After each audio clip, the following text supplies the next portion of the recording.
Jesus Christ commits so many sins, so many crimes in the Bible. I will mention it. So many. You wouldn't believe what he did.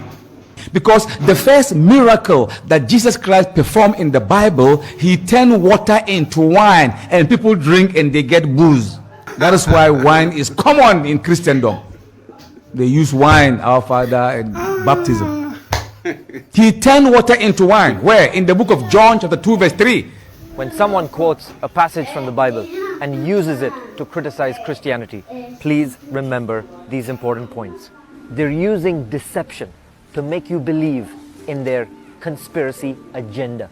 They're putting 3D glasses on your face and making you look at an illusion, and you're believing in the illusion. Wake up, Christians, and read the Bible for what it actually says. Here, the agenda of conspiracy is that Jesus manufactured an intoxicating alcoholic beverage, and Jesus encouraged drunkenness. But let's go investigate the truth and see what this passage of scripture actually says.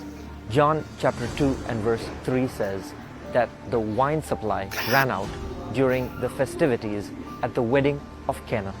John chapter 2 and verse 6 says that nearby stood 6 stone water jars, the kind used by the Jews for ceremonial washing, not the kind used to make wine. Clay pots were used to make wine, not stone jars. John chapter 2 and verse 7. Jesus told the servants, "Fill the jars with water." And they obeyed him and filled them to the brim with water. John chapter 2 and verse 8. Jesus told the servants, "Now draw some of the water out of the stone jar and take it to the master of the banquet."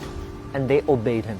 John chapter 2 and verse 9 also says that the master of the banquet tasted the water, but he did not realize where it came from. Furthermore, John chapter 2 and verse 9 says that the servants who drew the water out of the stone jar, they knew that what the master of the banquet had tasted was water.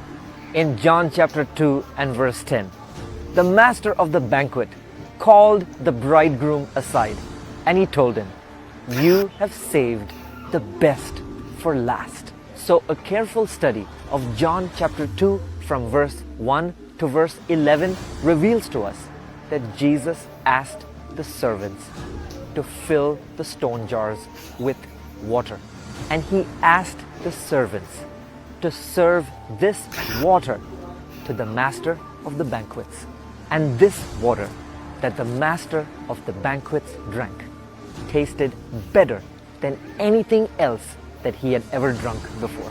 The master of the banquets did not know that he was drinking water that Jesus had served for him, because the water that Jesus had served for him tasted better than any wine he had ever had.